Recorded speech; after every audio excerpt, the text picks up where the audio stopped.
Hey guys, welcome to the video on solving basic linear equations. So you should have already went over this multiple times. We're going to do a little review. So what is that? What does it mean to be a linear equation? So look at an example of a linear equation. Let's just do 2x minus 1 equals negative 3, okay? The word linear equation.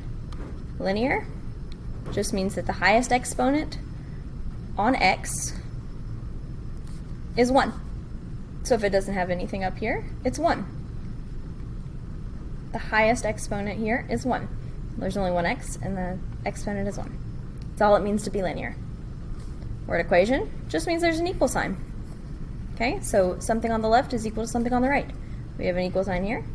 This stuff is equal to this stuff. So if the highest exponent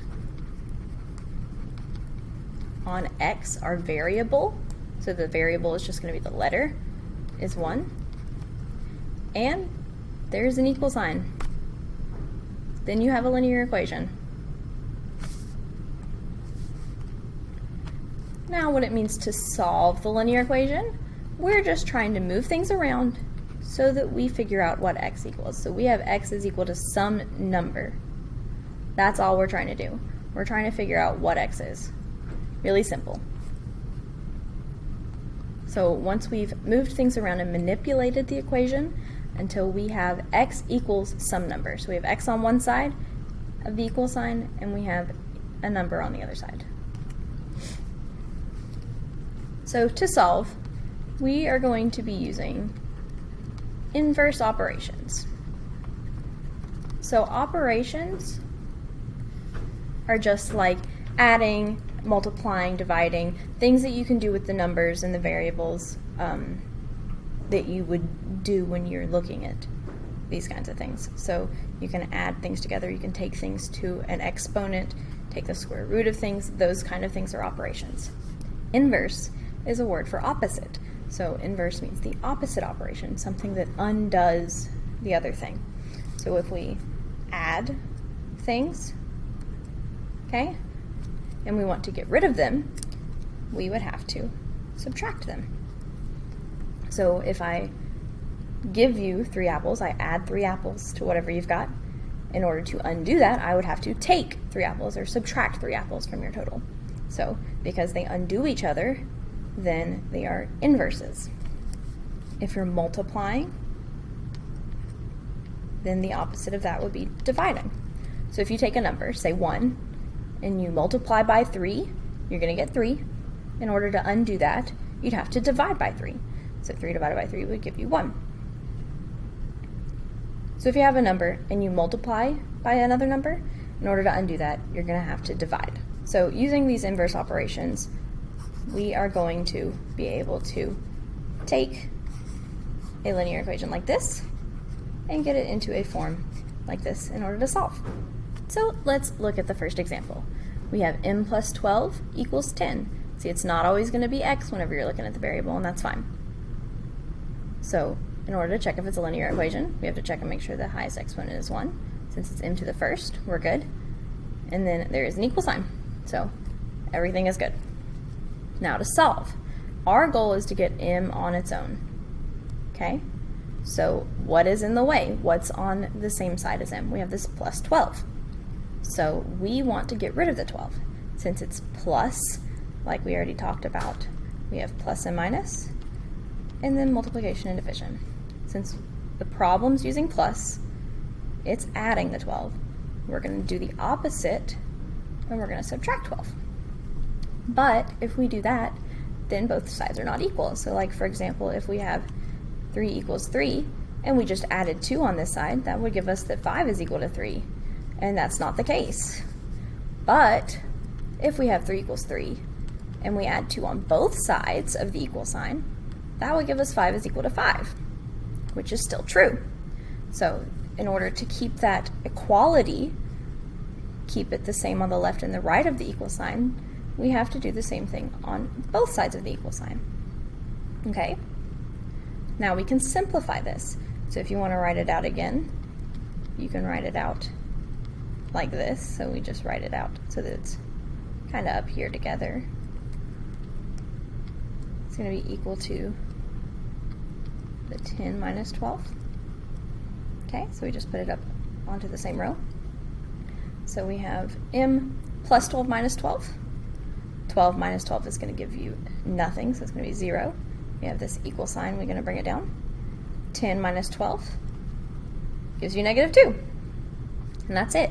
Now we have m equals a number. That's the whole goal. If we look at number 2, we can see that our variable is g, and it is a linear equation. But this minus 9 is in the way. We need to get rid of it. Since it's subtracting, we go up here, minus, we need to do the opposite of subtraction, so we're going to add 9. But again, we have to do it to both sides of the equal sign in order to keep this equality. So if we write it out so that they're all on the same line, we have minus 2 plus 9 is equal to this g minus 9 plus 9. We just put that up on the same row. So minus 2 plus 9 gives us negative 7. We still have this g. Minus 9 plus 9 isn't anything. So that's all we have to do. And now we have that g is equal to some number. If you have some number is equal to g, it's the exact same thing. You can switch them both on the equal sign because g is still equal to this negative 7. So you're just trying to get rid of whatever is on the same side of the equal sign as the letter you're trying to solve for, and your goal is to get whatever your letter is, your variable, equals a number. So if we look at number 3, we have negative 7 times y. That's what it means if you have negative 7y. Okay, so make sure you know that that's multiplication. Is equal to negative 91. So we need y on its own, but this negative 7 is attached to it. It's being multiplied. So if we go up here, we check. We need to divide. So we'll put a little divide sign. Negative 7, we have to keep that negative on there, but if we do it to this side, we have to do it to this side as well to keep that equality. So we have negative 7 divided by negative 7. I'm going to write it as a fraction. Okay, times y is equal to negative 91 divided by negative 7. So anytime you're dividing, it's the same as writing it as a fraction like this, so it makes it a little simpler to see. Negative 7 divided by negative 7 is the same as 1. Okay, 1 times y is just going to be y is equal to negative 91 divided by negative 7 is going to be a positive 13 because we have a negative divided by a negative, so it's going to give us a positive answer. So if you have something multiplied by the variable that you're trying to solve for, you need to divide by that number on both sides of the equation. If we look at number 4, we can see that we have a divided by 9 equals negative 4. We need a on its own, but this divided by 9 is in the way since it's being divided by 9. They're dividing, so we're going to do the opposite. So we're going to multiply. So we're going to multiply by 9 on both sides. And I don't really have to write this one out on its own line because it is a little easier to write that one out. We're going to ignore the number 4 so that it's not in the way. So we have 9 times a over 9 equals negative 4 times 9. 9 divided by 9, that's how that's going to be. 9a divided by 9. I actually am going to write it out. I lied. Okay, so these little dots, again, need multiplication. So 9a divided by 9, these 9s are going to cancel out. 9 divided by 9 is going to be 1, which is just going to give us a. And then negative 4 times 9 is going to be a negative 36. And so that gives us a equals some number, and we're good to go. That's our answer. So if the problem is dividing our variable by some number, all you have to do is multiply both sides by that same number.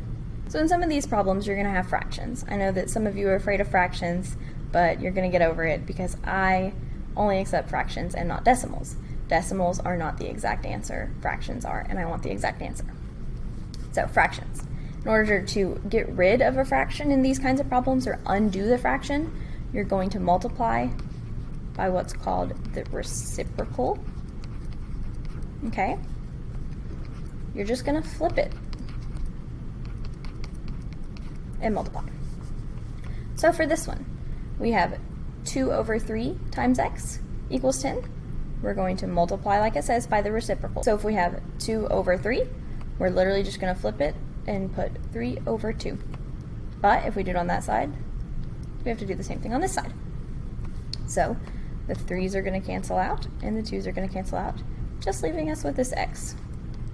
Okay, 10 times 3 over 2. You can either type that in a calculator or do it on your own. 10 times 3 is 30 divided by 2 is going to give you 15. So x is equal to all this, which is equal to 15.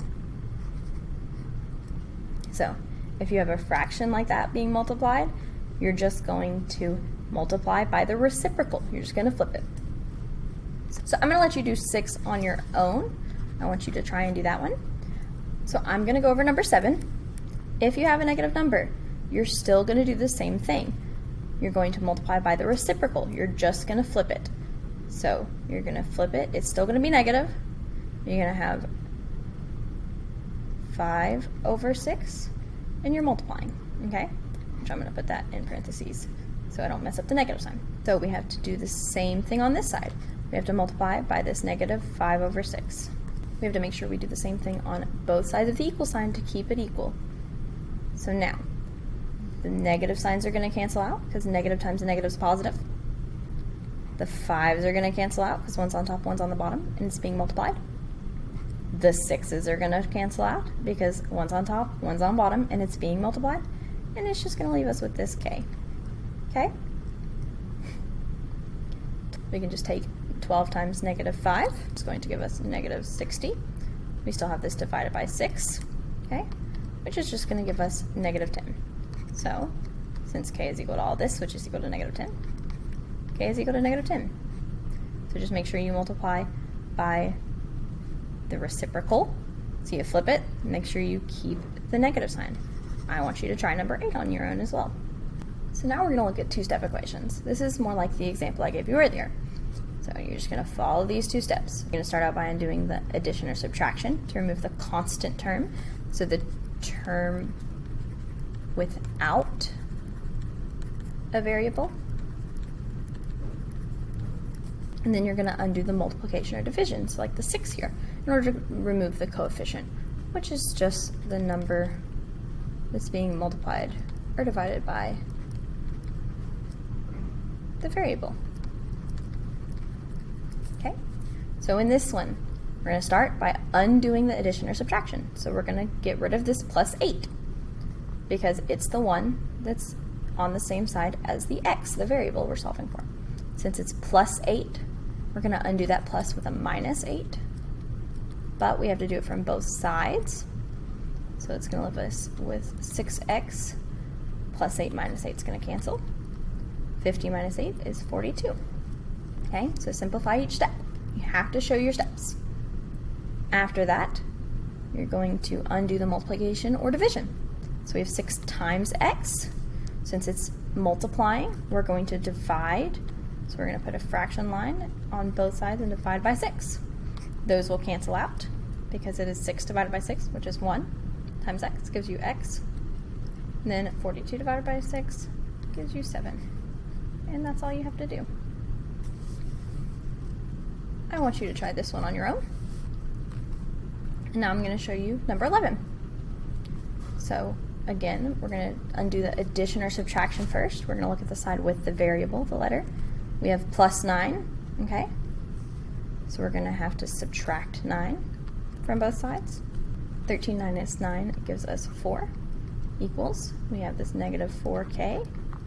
And then we have this, which cancels each other out because 9 minus 9 is 0. We don't want to just put plus 0. And then we have negative 4 times k on this side. And we're going to undo that multiplication. So since it's multiplied, we're going to divide by negative 4. Make sure you keep the negative whenever you do anything, multiplying or dividing. Those are going to cancel out. 4 divided by negative 4 is going to give you negative 1. It's just going to give us k on that side. Now I want you to try number 12 on your own as well. Alright, so now we're going to look at number 13. Again, we're going to do the addition and subtraction first, and then we're going to do the multiplication and division. So we're looking at the side that has an x on it. We need to get rid of this negative 7 because we're adding and subtracting. So we need to get rid of this minus 7. So we're going to add 7 to both sides because we have to make sure we do it on both sides again.